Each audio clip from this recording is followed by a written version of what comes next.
కుటుంబం మా అమ్మమ్మ ఊరు, మా అమ్మగారి అమ్మ ఊరు. మొన్న మిడ్మానేర్లో మా ప్రభుత్వం వచ్చిన తర్వాతనే 2014 తర్వాత మా అమ్మమ్మ గారి ఊరు కూడా మునిగిపోయింది. మా జ్ఞాపకాలు, ఆ ఇల్లు అన్నీ అక్కడే పోయినాయి. సో ఒకసారి కాదు 2 సార్లు డిస్ప్లేస్ అయిన ఫ్యామిలీ మాది. మాకు తెలుసు ఆ బాధ ఎట్లుంటుందో తెలుసు. ఒకసారి నిర్వాసితులుగా మారితే ఆ ఊరితో అల్లుకున్న జ్ఞాపకాలు కానీ, ఆ ఇంటితో అల్లుకున్న కొన్ని ఆశలు, ఆకాంక్షలు కానీ ఎట్లుంటాయో మాకు తెలుసు. మీకు తెలియకపోవచ్చు రేవంత్ రెడ్డి గారికి.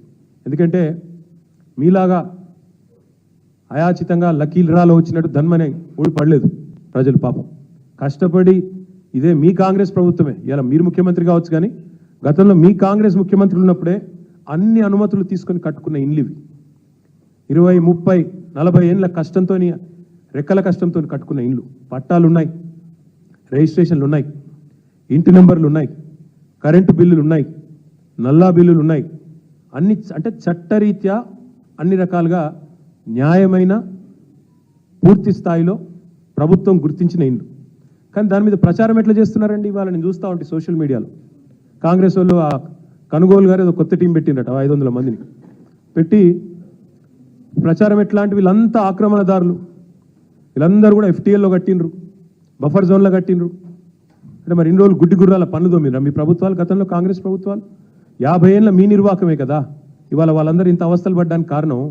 50 ఏళ్లలో ఎన్నడన్నా పట్టించుకున్నారు? ఇగో ఇది 2016లో మా ప్రభుత్వం వచ్చిన తర్వాత ఫస్ట్ టైం హైదరాబాద్లో చెరువులు, వాటి యొక్క FTLలు, వాటి బఫర్ జోన్లు డ్రా చేస్తూ ఫస్ట్ టైం ఒక జీవో ఇచ్చిన ప్రభుత్వం మా ప్రభుత్వం 2016లో. అంటే అదివరకు 1956 నుంచి 2016 వరకు, అంటే సరిగ్గా 60 ఏళ్ళు ఒక్కరంటే ఒక్క ప్రభుత్వం కాంగ్రెస్ ఉన్నా, మిగతా ప్రభుత్వాలున్నా కనీసం వాటి బౌండరీస్ కూడా డ్రా చేసే ప్రయత్నం చేయలేదు. ఎట్లా వస్తే అట్లా పట్టాలు ఇచ్చారు, రిజిస్ట్రేషన్లు చేశారు, FTL చూడలేదు, బఫర్ చూడలేదు, ఏది చూడలేదు, కట్టిపారేసిండ్రు, ఇచ్చి పారేసిండ్రు. ఇప్పుడు 2024 సంవత్సరంలో వచ్చి మీరు ఆక్రమణదారులు, మీరు తప్పు చేసిండ్రు. నేను అడుగుతా ఉన్నా, మీకు దమ్ముంటే చేత అయితే మొదలు ఎవరైతే పర్మిషన్ ఇచ్చిండ్రో వాళ్ళ మీద చర్య తీసుకోవాలి. హైకోర్టు కూడా అదే చెప్పింది కదా. ఎవరైతే పర్మిషన్ ఇచ్చిండ్రో ఆనాడు, ఎవరైతే అధికారులు, ఎవరైతే ఆనాడున్న ప్రభుత్వాలు, ఎవరెవరైతే ఈ ఆక్రమణలను, మీరు ఈరోజు ఆక్రమణలు అంటున్నారు కదా, వాటిని ప్రోత్సహించిన వాళ్ళు ఉన్నారో మీ ప్రభుత్వాలే గతంలో, వాళ్ళ మీద చర్య తీసుకో. ఎందుకు మరి మేము 2016లో వచ్చి ఈ జీవో ఇచ్చేదాకా ఎందుకు మీ ప్రభుత్వాలు ఎన్నడూ పట్టించుకోలేదని నేను అడుగుతా ఉన్నా. ఎన్నింటికి మించి లక్షలాది మంది జీవితాలు అంధకారం చేస్తా అంటే ఒక మాట అడుగుతా ఉన్న ముఖ్యమంత్రిని, మీ ప్రాధాన్యం ఏంది అసలు? ప్రజలకిచ్చిన మాట నిలబెట్టుకుంటావా?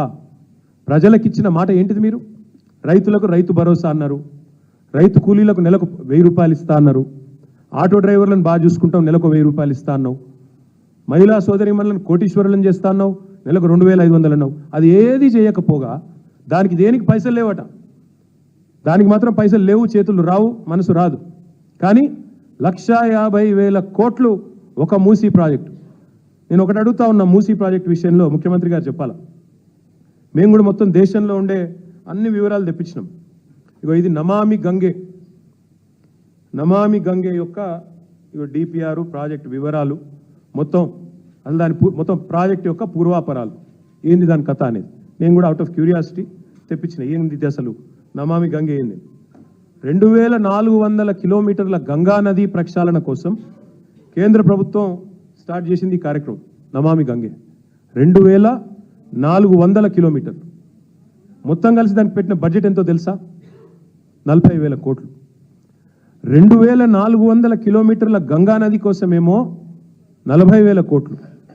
కానీ 55 కిలోమీటర్లలో జరిగే మూసీ సుందరీకరణ కోసం మాత్రం ఈ ముఖ్యమంత్రి గారు చెప్తారు 1,50,000 కోట్లు ఖర్చు అవుతుందంట. దీన్ని స్కామ్ అనకి ఏమనాలి మరి మేము? దీని వెనకాల ఉన్న మతలబ్ ఏంది చెప్పాలి కదా. ఇంకొక మాట కూడా రేవంత్ రెడ్డి గారు చెప్పాలి.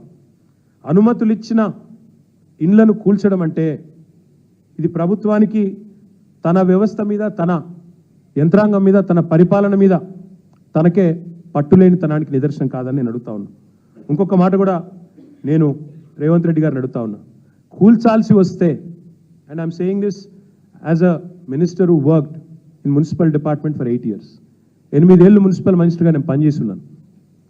కూల్చాల్సి వస్తే మొదట కూల్చాల్సింది నాలాల మీద ఉన్న వాటిని కూల్చాలంటున్నారు కదా, ఫస్ట్ కూల్చాల్సింది హైడ్రా కమిషనర్ ఆఫీసు. బుద్ధ భవన్ ఏదైతే ఎక్కడైతే హైడ్రా కమిషనర్ కూర్చున్నాడో అదే FTL మీద ఉంది. అసలు FTL అంటారు సార్, నాలా మీద ఉంది. హుసేన్ సాగర్ పక్కనే ఉండే నాలా మీద బుద్ధ భవన్, దానిలోనే ఎలక్షన్ కమిషనర్ ఉంటాడు, యువతల దిక్కు వస్తే హైడ్రా కమిషనర్ ఉంటాడు, అందులోనే విమెన్స్ కమిషన్ ఉంది. ఫస్ట్ ఆ బిల్డింగ్ కొట్టాలి మీరు నిజంగానే కూల్చాల్సి వస్తే. రెండోది ఏం కొట్టాలి తెలుసా మీరు?